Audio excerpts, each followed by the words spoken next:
Welcome to my world.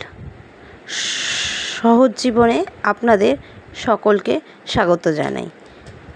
শুভ সকাল। কেমন আছেন? আশা করি ভালো আছেন। আপনাদের আশীর্বাদ ও ভালোবাসায় আমিও অনেক ভালো আছি। এদিকে সকালে শুরুটাই হলো দুধ চা দিয়ে। দুধ চা আমার এদিকে মোটামুটি রেডি। সকালে দুধ চা করেই আগে আমার শাশুড়িমাকে নিচে দিয়ে আসছি। আমার শাশুড়িমা আজকে শরীরটা একটুও ভালো নেই, জানেন কেন বলুন তো? জ্বর হয়েছে। জানেন এই ওয়েদারটা এতটাই খারাপ, প্রত্যেকের কম বেশি জ্বর সর্দি সেই 1 মাস ধরেই শুরু হয়েছে। একবার মায়ের হচ্ছে, একবার মায়ের কমছে, আমার হাজব্যান্ডের হচ্ছে, একবার আমার হাজব্যান্ডের হচ্ছে, তো আমার হচ্ছে। আমার কমতেই সর্দি শ্বশুরবাড়ি থেকে এখানে এলো কয়েকদিনের জন্য, তারও নাকি শরীরটা খারাপ। তার কমতে না কমতেই মাঝখান দিয়ে আবার মায়ের। ব্যাস, জানিনি তো মায়েদের শরীর খারাপ থাকলে সবটাই যেন কেমন হয়ে যায়। বাড়িতে পুরো অন্যরকম সব কিছু লাগছে, যেন কি কম কম লাগছে। কেন? মা তো শুয়ে বসেই রয়েছে। মা শুয়ে থাকলে কিছুই যেন ভাল লাগে না, জানেন। তারপরে একটু সুস্থ হতেই ও মা হুট করে চলে এলো নাকি আমি রান্নাটা করছি। তার শরীর খারাপ, সে উঠতে পারছে না ঠিক মতো, একটু ঠিক লাগতেই চলে এসছে রান্না করতে।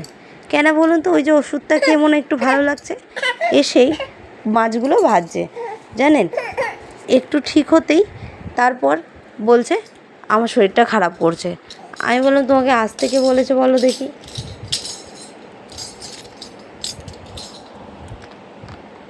তারপর মা গিয়ে একটু শুয়ে পড়তেই আমি বললাম তুমি যাও, আমি রান্নাটা করছি। বাকি মা তরকারিটা কোনো রকম বসিয়ে দিয়েই চলে গেল।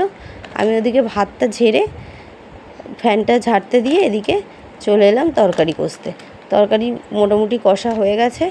এদিকে আর একটু জল দিয়ে ভালো করে কষে নেব, নাহলে না মশলাটার কেমন একটা কাঁচা আমি গন্ধ পাই, জানি না কেন। প্রত্যেকেই হয়তো একই রকমভাবে করে, আমি একটুখানি জল দিয়ে ভালো করে কষিয়ে নিচ্ছি। এই বাটা মাছটা জানেন এতটা সুন্দর সাইজ ছিল। আর বাটা মাছ খেতে আমাদের শ্বশুরবাড়িতে সবাই কম বেশি ভালোবাসে, আমিও খুব ভালোবাসি। এদিকে ওই জন্য বাটা মাছের পাতলা ঝোল অপূর্ব হয়েছিল, জানেন খেতে। ভালো করে কষে নিয়ে এবার আমি জল দিয়ে দেবো।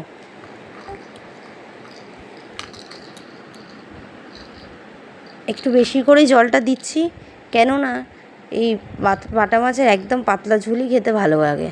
বাড়িতে তো অনেকজনই আছে এখন, 2 ননদ আছে, ননদের ছেলে আছে, সবাই মিলে আছি, তাই জন্য একটু জলটা বেশি দিলাম যাতে ঝোলটা বেশি হয়। চলুন, এদিকে ঝোল আমার ফুটে গেছে। এবার একে একে আমি মাছগুলো ঝোলের মধ্যে দিয়ে দেব। দেখেছেন মাছগুলো কত বড় বড় সাইজ। এদিকে মাছ দেওয়া হয়ে মাছ ফুটে গেছে, এবার নামিয়ে নেওয়ার পালা। আমি শাহি গরম মশলা অল্প করে দিয়ে দিচ্ছি।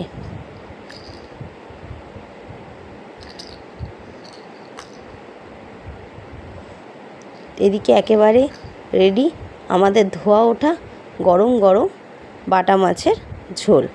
ওদিকে ফোন এলো, এক্ষুনি একটু রেডি হয়ে আসবে না? ফোন করলো আমার হাজব্যান্ড, একটু আমাকে বাজারের দিকে যেতে, একটুখানি কাজ আছে।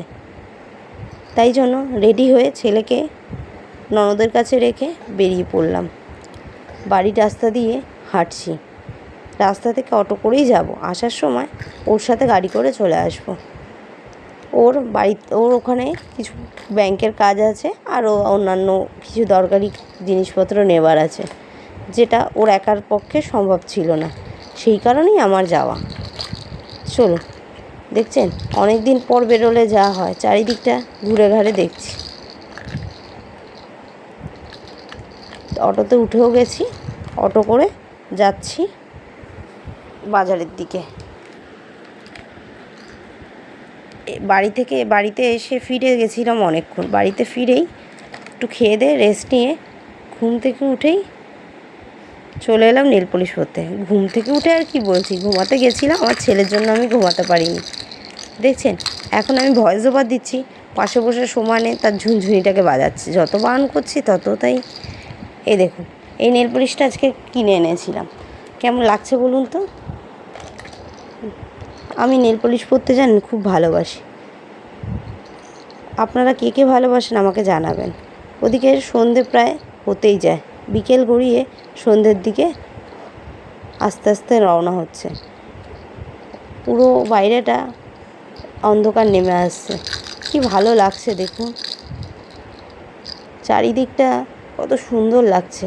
আর আমার শ্বশুরবাড়ির এখানটা জানেন চারিপাশটা এত সুন্দর যে কি বলবো।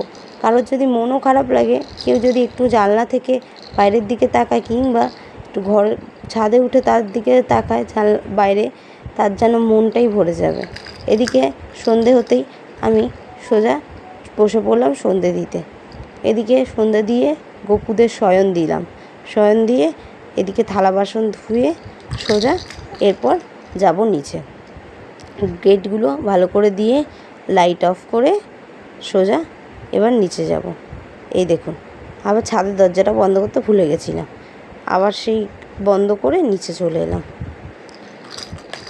ওদিকে একটু গল্প টল্প করেই বদ্দি চলে এলো মাংস করবে। আজকে ওই যে দুপুরে তো পাতলা মাছের ঝোল হয়েছিল, শেষ হয়ে গেছে, রাতে সেরকম কিছু নেই, তাই আজকে রান্না হবে রুটি আর মুরগির মাংস। মুরগির মাংসটা বড়দি স্পেশালভাবে করছে। আর এদিকে আমি চলে এলাম রুটি করতে। জানেন মাংসটা এত অপূর্ব হয়েছিল সে আপনাদের কি আর বলবো। বদ্দি আজকে পুরো অনুষ্ঠান বাড়ির মতো রান্না করেছিল মাংসটা। ওই দেখুন ওপাশে মাংস চলছে কষা, আর এদিকে আমি রুটি বানাচ্ছি। তাই গল্প করতে করতে বলছি, বদ্দি সেন্ট কি সুন্দর উঠেছে গো, সারা ঘরটাই তো গন্ধে গন্ধ হয়ে গেছে। বলছে তাই নাকি? আমরা সত্যি কথা বলছি, খুব সুন্দর গন্ধ উঠেছে। আর খেতে বসে যে কতবার প্রশংসা করেছি, বদ্দি পুরো অনুষ্ঠান